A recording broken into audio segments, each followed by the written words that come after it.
Hi, I'm Max Keiser, and this is On the Edge. Time now. Well, first of all, let me point something out here. Look what I'm holding in my hand. This is the latest edition of the Trends Journal. This is the Bible that people refer to if they want to know what's going to be happening next month, next year, and for the next 10 years. Who is the editor of the Trends Journal? Why, it's Gerald Celente. Welcome back to On the Edge, Gerald.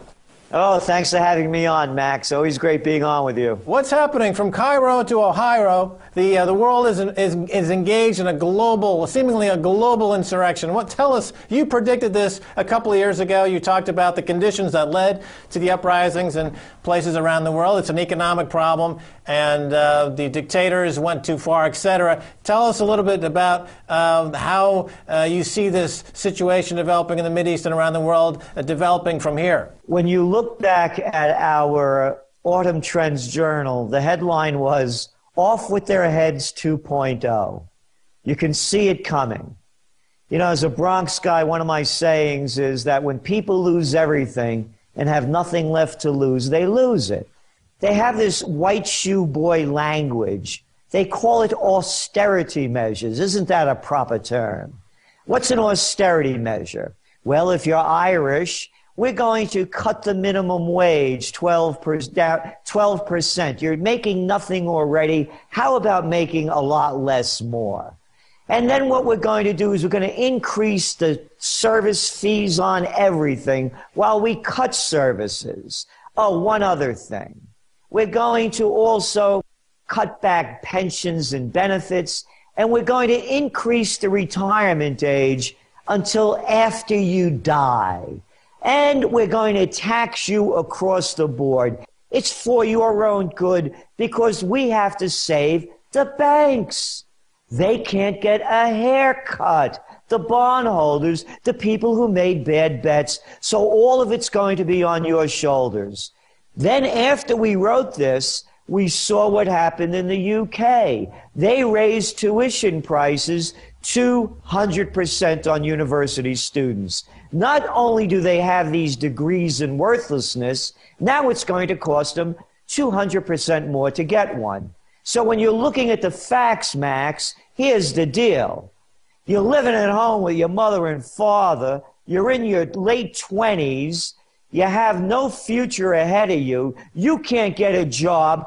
And the people at the top of the pyramid are raking in all the dough. You think they're angry. So what we wrote before this happened was, students and youth of the world unite. We said the next revolution would be YouTubed, it would be Facebooked, and it would be Twittered.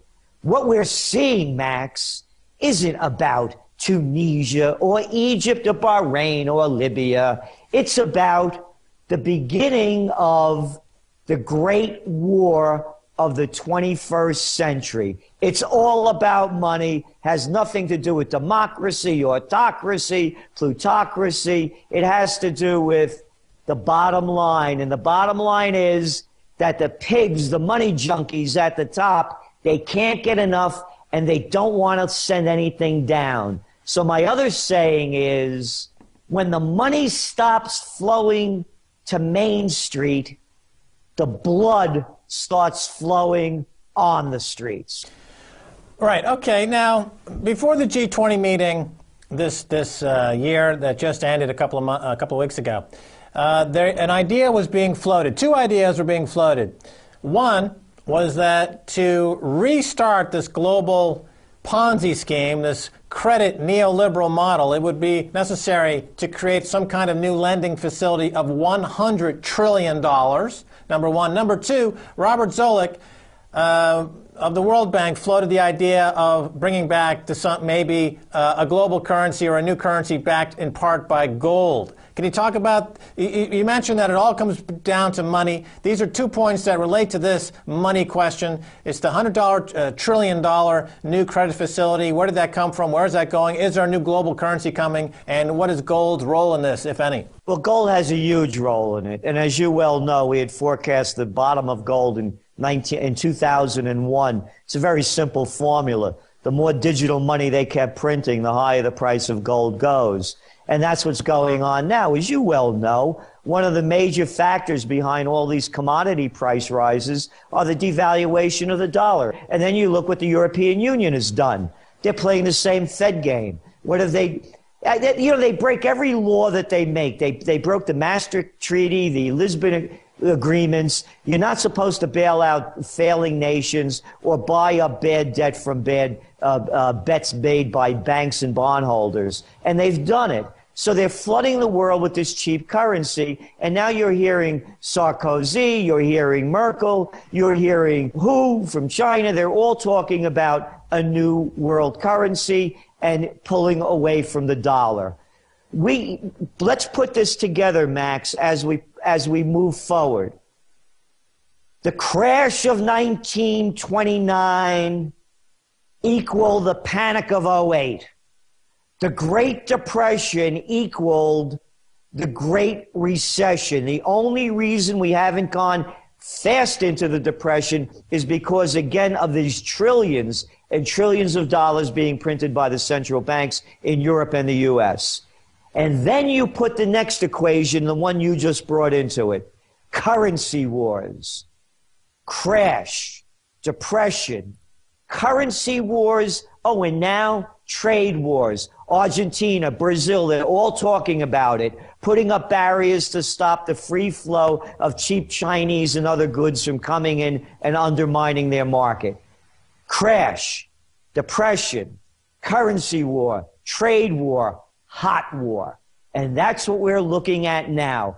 What's going on, they say, you know how they teach you the stupid junk in school? World War I began because the Archduke Ferdinand was assassinated at Sarajevo. No, it didn't. It was the breakdown of the systems. And what you're seeing now are brush fires. Brush fire in Tunisia, brush fire in Yemen, brush fire in Libya, brush fire in Egypt, and now it's going to move to Europe. Europe is next. Greece, Portugal, Spain, Ireland, UK. We are on the doorstep of the first great war of the 21st century.